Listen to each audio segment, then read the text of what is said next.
আসসালামু আলাইকুম এভরিওয়ান, বহুরূপী ভালোবাসা গল্পের 11 নম্বর পার্ট। তো চলো বেশি কথা না কইয়া গল্প শুরু করা যাক। হঠাৎ করে রবিনকে দরজার সামনে দেখে আমি বোকা হয়ে গেলাম। রবিন আমার কাছে এসেই আমার গোছানো ব্যাগটা হাতে নিয়ে বলল, এখন তাড়াতাড়ি চল, ম্যাডাম আমাকে পাঠিয়েছে তোরে নেওয়ার জন্য। আমি রবিনকে বললাম, রবিন আমি একাই যেতে পারবো, তুই তোর ম্যাডামকে নিয়ে চলে যা। রবিন বলল, আরে এই কথা বললে কি হবে রে, ওনাকে তো আমাদের নিরাপত্তা দিতে হবে, এজন্য ওনার সাথে আমাদের যেতে হবে। আমি বললাম, আচ্ছা তুই যা, আমি আসছি। রবিন আমার হাত ধরে বলল, দেখ ভাই, এমনিতেই ম্যাডাম রেগে আছে, তুই ওনাকে চিনিস না, আমি ভালো করেই চিনি, এখন তাড়াতাড়ি চল। আমি আম্মুকে বলে বাসা থেকে বের হলাম। আমি গাড়ির ভিতরে বসে বললাম, তুই যে আমাকে কোন বিপদে ফেলিস এটাই বলতে পারছি না, এত ম্যাডাম ম্যাডাম করিস কেন বলতো। রবিন ড্রাইভিং করতে করতে বলল, দেখ ভাই, আমার চাকরির দরকার আছে, তুই চাকরি না করলেও চলবে, কিন্তু আমার করতে হবে। আমি রবিনকে এই বিষয়ে আর কোনো প্রশ্ন না করে বললাম, তুই গাড়ি চালানো কবে থেকে শিখলি? রবিন বলল, আরে আমার বন্ধুর গাড়ি আছে না, তাছাড়া ড্রাইভিং করতে আমার বেশ ভালোই লাগে। রিমি ম্যাডামের বাসার সামনে গাড়ি রেখে বলল, রিফাত এখন তুই নেমে গাড়ির দরজা খুলে দে, যাতে রিমি ম্যাডাম ভিতরে এসে বসতে পারে। আমি বললাম, তোর মাথা খারাপ হয়ে গেছে, আমি নেমে গাড়ির দরজা খুলে দিব মানে? রবিন বলল, কিছু করার নাই, রিমি ম্যাডামের অর্ডার আছে, তিনি আমাকে এই কথা বলেছেন, এজন্যই তো তোরে এখানে নিয়ে আসছি। আমি রবিনের দিকে চোখ ঘুরিয়ে তাকিয়ে বললাম, হালা তোরে একলা পেলে কি করি দেখিস, তুই এখন তোর ম্যাডামের ভক্ত হয়ে যাচ্ছিস দিন দিন। রবিন হাসি দিয়ে বলল, কি করব বল, উনি তো আমার ভাবি হন। আমি বললাম, ও তোর ভাবি হয় না, তোরে মনটা চাইতেছে। রবিন বলল, ওই ম্যাডাম বেরোচ্ছে, তুই গাড়ি থেকে নাম। কি আর করার, গাড়ি থেকে নেমে গাড়ির দরজা খুলে দাঁড়িয়ে আছি। মনে মনে বললাম, কি একদিন আসলো, এখন আমার বইয়ের কথাই নাকি আমাকে শুনতে হবে।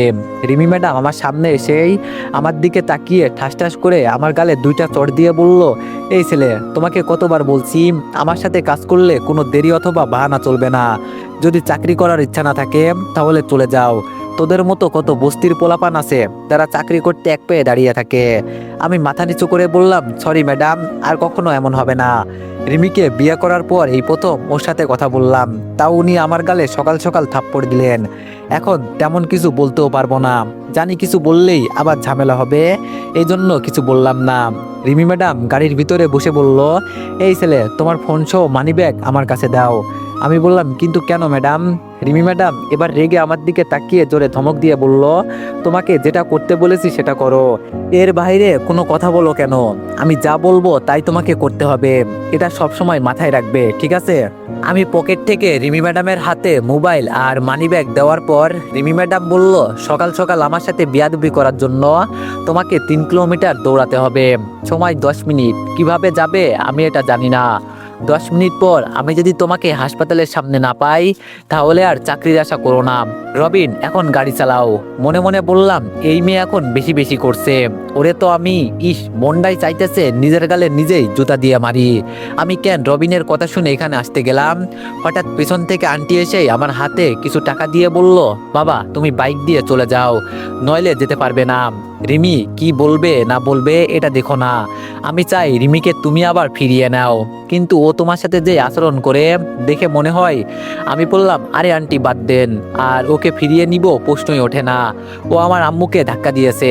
আন্টি আমার হাত ধরে বলল, বাবা দরকার পড়লে আমি তোমার আম্মুর পা ধরবো, তুমি প্লিজ ওকে বুঝিয়ে ফিরিয়ে নাও, আমার মেয়েটা খুব ভালো, জানি না ওই ডাক্তার ওকে কী সব উল্টাপাল্টা বুঝিয়ে ওকে রাজি করিয়েছে, প্লিজ বাবা তুমি আমার মেয়েকে ফিরিয়ে নাও। আমি বললাম, আচ্ছা আন্টি, আমি চিন্তা করে দেখব। এখন আমি গেলাম, একটা বাইক নিয়ে হাসপাতালের উদ্দেশ্যে রওনা দিলাম। মনে মনে বললাম, মিস রিমি চৌধুরী, তুমি আমার বিয়ে করা বউ, আর আমি তোমার জামাই, তোমাকে কিভাবে শিক্ষা দিতে হয় এটা আমার ভালো করেই জানা আছে। তুমি চলো ডালে ডালে, আমি চলি পাতায় পাতায়। হাসপাতালের সামনে নেমে মাথায় এবং শরীরে হালকা কিছু পানির ফোঁটা দিলাম, যাতে দেখে মনে হয় আমার শরীর পুরো ঘেমে গেছে, আর আমি সত্যি সত্যি এই পর্যন্ত দৌড়ে এসেছি। হাসপাতালের সামনে রবিন দাঁড়িয়ে আছে। রবিন আমাকে দেখে বলল, তুই তো ভালো দৌড়াতে পারিস, এত তাড়াতাড়ি কিভাবে এখানে এসে গেলি? আমি রবিনের দিকে চোখ ঘুরিয়ে তাকিয়ে বললাম, শালা তোরে আমার দেখার আছে, রবিন বলল, সে তুই পরে দেখিস, এখন ভিতরে চল। রবিন আমাকে ভিতরে একটা কেবিনে নিয়ে গেল। আর ভিতরে ঢুকে দেখি রিমির বয়ফ্রেন্ড, যাকে আমি কালকে রাতে মেরেছিলাম, ও বেডে শুয়ে আছে। আর রিমি ওর হাত ধরে বলছে, বাবু তোমার কিছুই হবে না, আমি খুঁজে বের করব কে তোমাকে মেরেছে। আর একটা হাত কেটে গেছে তো কি হয়েছে, আমি কি তোমাকে ছেড়ে চলে যাব? কখনো না, আমি তোমার পাশে আছি এবং সব সময় থাকবো। রিমির এই কথাগুলো শুনে আমার মুহূর্তের ভিতরেই মেজাজ গরম হয়ে গেল। আমি তো এই শালাকে না মেরে ভুল করেছি, হালা তো এখন দেখি বেশি বেশি করছে। রিমি আমাকে দেখে ওর বয়ফ্রেন্ডের হাত ছেড়ে দিল। কিছুক্ষণ পর একটা নার্স এসে আমার হাতে একটা প্যাকেট দিয়ে বলল, স্যার এটা একটু ছিঁড়ে দেন তো। আমি প্যাকেট ছিঁড়ে নার্স মেয়েটার উদ্দেশ্য করে বললাম, আচ্ছা আপু, একটা কথা বলবো আপনাকে। নার্স মেয়েটা আমার দিকে তাকিয়ে বলল, ভাইয়া বলেন, কি বলবেন? আমি বললাম, কোনো মেয়ে যদি তার স্বামীর সামনে তার বয়ফ্রেন্ডের হাত ধরে বলে ভালোবাসি, তাহলে তাকে কি করা উচিত? নার্স মেয়েটা আমার দিকে তাকিয়ে বলল, আগে তার দুই গালে দুইটা চড় দিয়ে মাথার চুল ধরে বাড়িতে নিয়ে গিয়ে লম্বা একটা লাঠি দিয়ে 1 ঘন্টা মারবেন, তাহলে ভালোবাসা জানলা দরজা দিয়ে পালাবে। আমি রিমির দিকে তাকিয়ে নার্স মেয়েটাকে বললাম, ধন্যবাদ আপু, আপনাকে ভালো একটা সমাধান দিলেন, আমিও সেটা করব ভাবছি। নার্স মেয়েটা বলল, কেন, আপনি কি বিয়ে করছেন নাকি? দেখে তো আপনাকে বিবাহিত মনে হচ্ছে না। আমি নার্স মেয়েটাকে সাহায্য করতে করতে বললাম, আরে আপু, আমাকে দেখে কি বিবাহিত মনে হয়? এখন যদি আপনাকে আমি প্রপোজ করি, আপনি কি অবাক হবেন? আমার কথা শুনে নার্স মেয়েটা হাসি দিয়ে বলল, মোটেও না, এখন তো আপনি হ্যান্ডসাম একটা ছেলে, আবার সেনাবাহিনীর চাকরি করেন, আপনি বললে তো আমি এক পায়েও দাঁড়াতে রাজি। আমি বললাম, আপনি কিভাবে জানেন আমি? এবার রিমি ম্যাডাম আমাকে ধমক দিয়ে বলল, এই ছেলে, এখানে কি প্রেম করার জন্য আসছো নাকি রোগী দেখার জন্য আসছো? আমিও সাথে সাথে বলে দিলাম, রাস্তার পাশে কত কুত্তা বিলাই আহত হয়, ওদের দেখার সময় পাই না, আবার গরু ছাগল দেখতে আমি হাসপাতালে আসবো? ভালো কথা বললেন ম্যাডাম। আমার কথা শুনে রিমি ম্যাডামের বয়ফ্রেন্ড বলল, রিমি, এই ছেলেকে এখানে নিয়ে আসলা কেন? ও কিন্তু বেশি বেশি করছে। আমি হাসতে হাসতে বললাম, সবাই বলে আমি নাকি বেশি বেশি করি, কি করব, উচিত কথা সবসময় মুখ ফসকে বের হয়ে যায়। আজকে যদি আমি একটা কুকুরকে খাইয়ে বলতাম আমার বাড়ি প্রতিদিন পাহারা দিবি, ও বিনা কারণে আমার বাসা পাহারা দিত। আর কোথা থেকে কতগুলো ফালতু মেয়ে এসে দেমাক দেখায়, মনটা চায় ওদের ধরে একটা আছাড় মারি। শুধু সিনিয়র হয় এজন্য কিছু বলতে পারি না। কিরে রবিন, এখন কি যাবি নাকি আমি একাই চলে যাব? রিমি ম্যাডাম হাত মুঠোই করে রাগে মুখ লাল করে চলে গেল।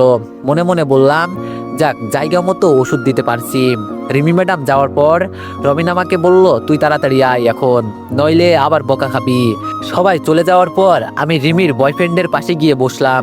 রিমির বয়ফ্রেন্ড আমাকে ওর পাশে বসতে দেখে একটু অবাক হয়ে গেছে।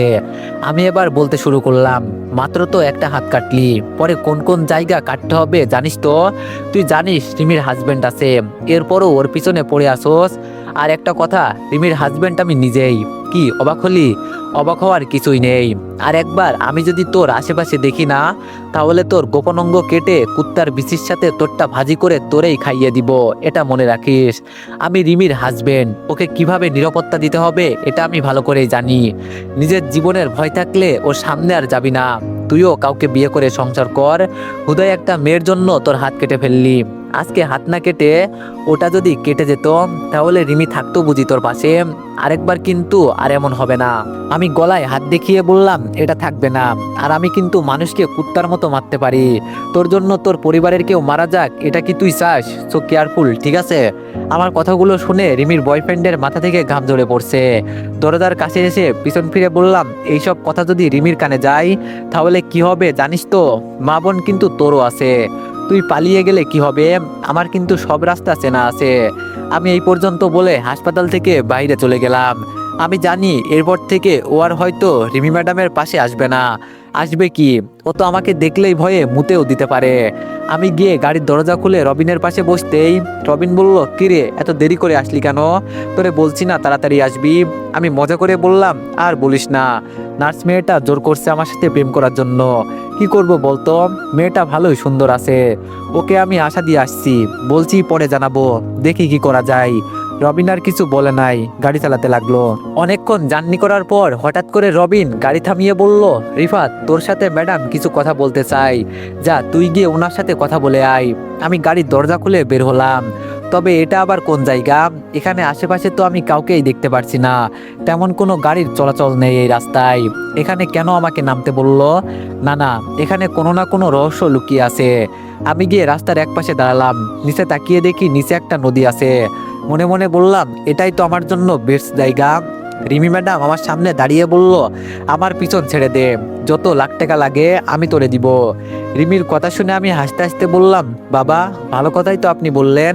তাছাড়া আমি আপনার পিছনে পড়ে আছি কে বলল? আপনার মতো মেয়ে তো আমি দেশে খুঁজে পাই না। না আছে চেহারা, না আছে কিছুই, দেখতে তো একদম কুত্তার মতো।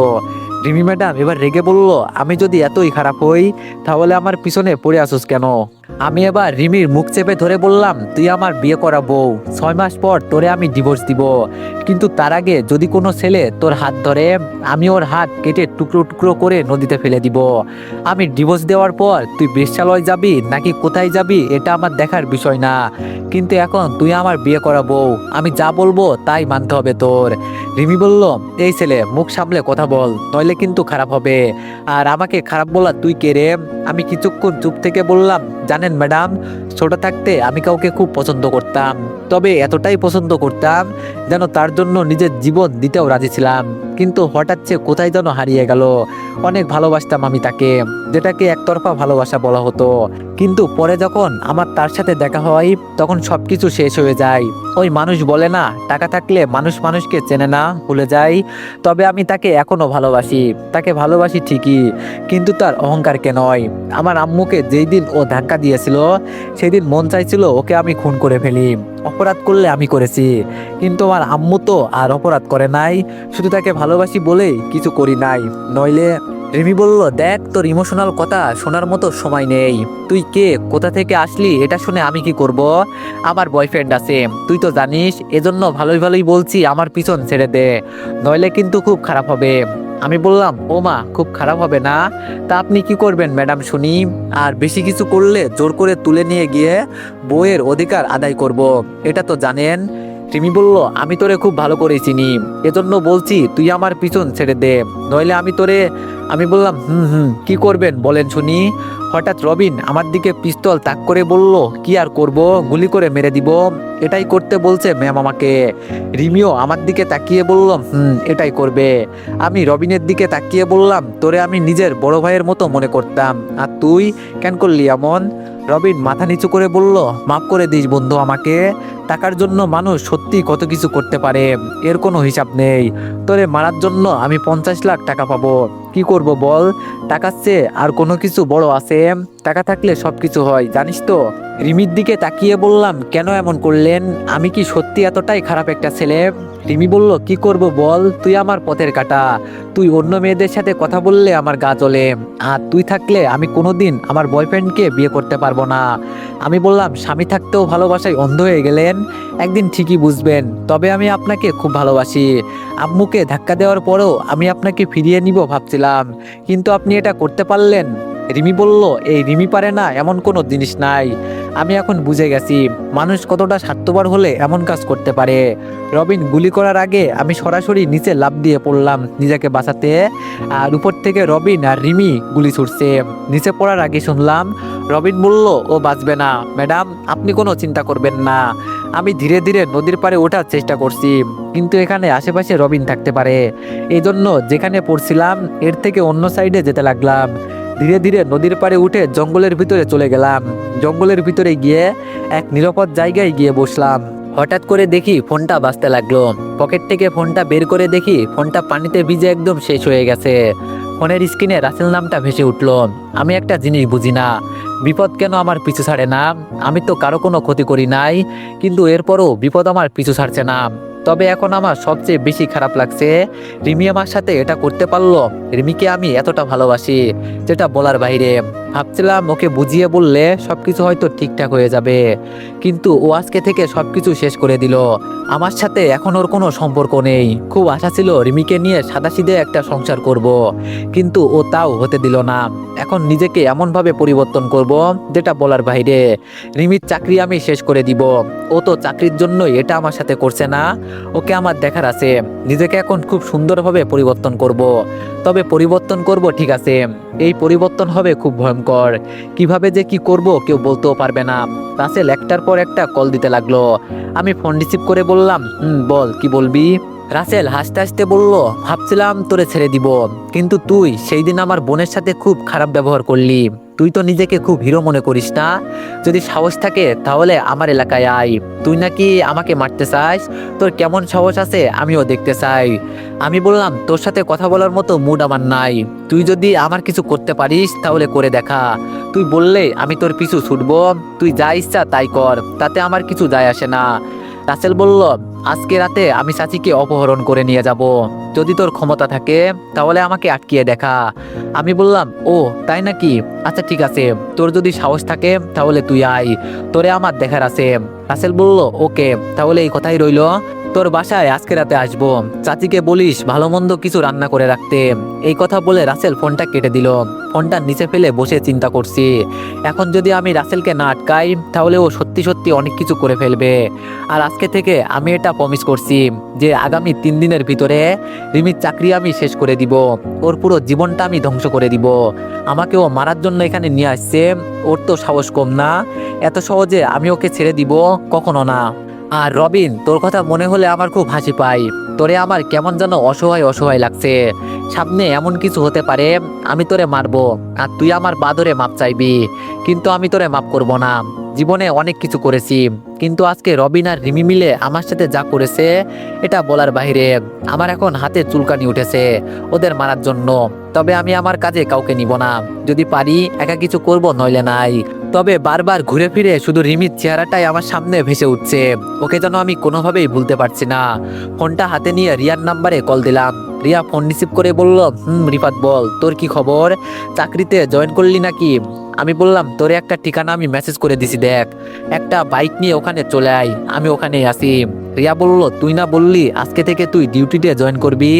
আমি বললাম, আমার সাথে অনেক কিছু হয়ে গেছে যেটা ফোনে বলার মতো নয়, তুই তাড়াতাড়ি এখানে আয়, পরে তোরে সবকিছু বলছি। রিয়া আচ্ছা বলে ফোনটা কেটে দিল।